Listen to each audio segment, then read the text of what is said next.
Bismillahirrahmanirrahim. Assalamualaikum warahmatullahi wabarakatuh. Bapak-bapak, ibu-ibu, mas-mas, mbak-mbak, khususnya adik-adikku sekalian yang dirahmati Allah dimanapun Anda berada. Kembali di IIP Channel bersama saya IIP Wijayanto.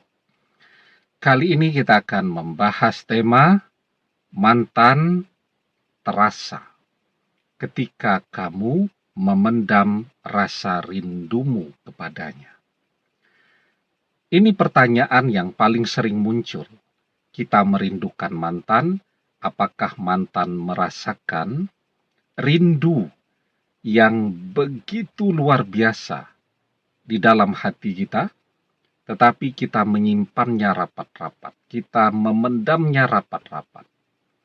Karena kita merasa kalau kita ceritakan apa yang kita rasakan ini kepada orang-orang yang ada di sekeliling kita, maka nasihat mereka tidak akan jauh-jauh dari lupakan dia. Toh kita juga sudah merasa jungkir balik ya, berusaha untuk melupakan dia, tetapi semakin kita berusaha untuk itu, semakin sering kita teringat dan semakin besar rasa rindu itu muncul di dalam hati kita. Ya. Nah, kita juga tidak mungkin curhat di media sosial. Kita juga tidak mungkin ya untuk mengobati rasa rindu itu dengan menemui mantan, karena itu bisa merusak dan mengganggu kebahagiaan yang sedang mantan rasakan bersama pasangan barunya pada saat ini. Maka kita berusaha menekan, memendam, menyimpan rasa rindu itu. Apa mantan merasakannya juga? Nah, ini menarik nih ya.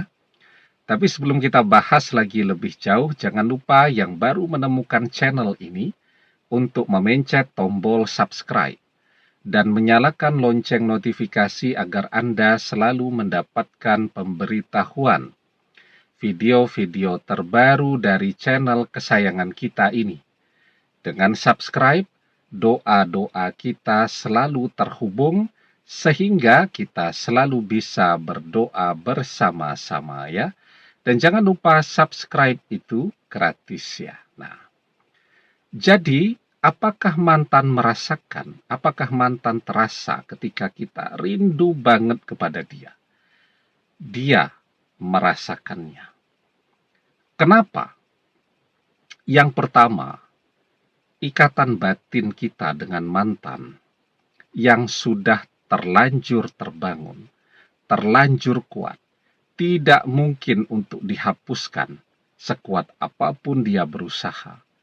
Itu membuat apapun yang kita batini, apapun yang ada di dalam hati kita, di dalam batin kita, itu juga akan menular kepada mantan.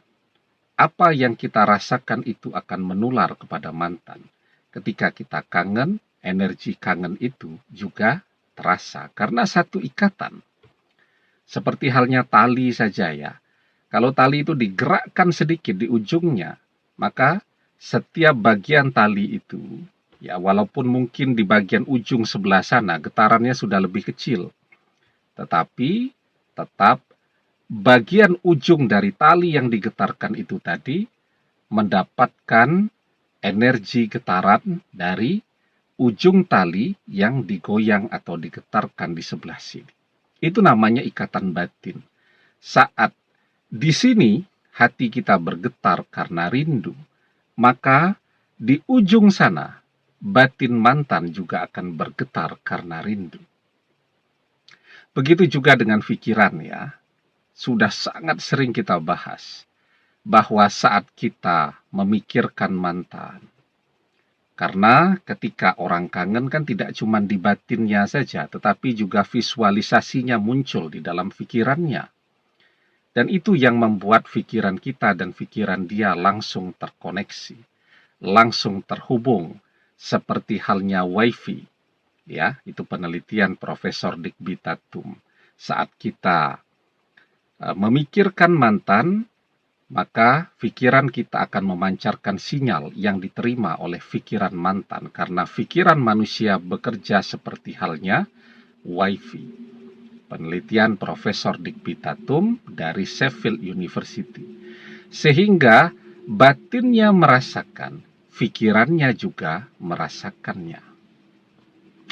Nah, sekarang kenapa mantan tetap menolak kita, tidak berusaha untuk menghubungi kita? Karena dia sedang sibuk. Dia sedang sibuk dengan cintanya yang baru, dengan pasangannya yang baru. Tapi yakinlah bahwa sebuah hubungan yang dibangun dengan pengkhianatan itu akan cepat kehabisan energinya. Seperti halnya kendaraan, itu butuh bensin, butuh energi, butuh baterai. Ya, kalau handphone, mantan dengan orang ketiga juga akan cepat kehabisan bensin, kehabisan baterainya. Kenapa demikian? Saat mereka bertengkar, bensinnya akan berkurang. Saat mantan dikecewakan, baterainya akan terus menyusut, dan terus seperti itu. Sekarang ketika dia sedang sibuk, sedang cinta-cintanya, sedang bangga-bangganya dengan pasangan barunya, ya, dia masih bisa mengabaikan getaran rasa rindu yang kita pancarkan itu. Tetapi ketika rasa senang, rasa cinta, rasa bangga kepada pasangan barunya itu mulai menyusut, maka dia tidak bisa lagi mengabaikan rasa rindu yang kita pancarkan, yang juga menggetarkan hati dan pikirannya. Maka disitulah mantan akan mulai kelihatan. Mantan akan mulai membuka blokir media sosial kita. Mantan akan mulai rajin mengintip postingan-postingan kita, dan seterusnya. Ketika orang rindu dalam cinta dan tidak ada yang mau mendengarkan curhatnya, maka dia akan pergi berdoa. Kesabaran dia di dalam berdoa itulah yang kemudian akan mengubah jalan hidupnya. Meski sekarang mantan sedang happy-happynya bersama orang ketiga, tetapi dalam diamnya kita membisikkan agar dia berjodoh dengan kita. Tidak hanya terbatas kepada dia rajin mengintip postingan-postingan kita di media sosial kita.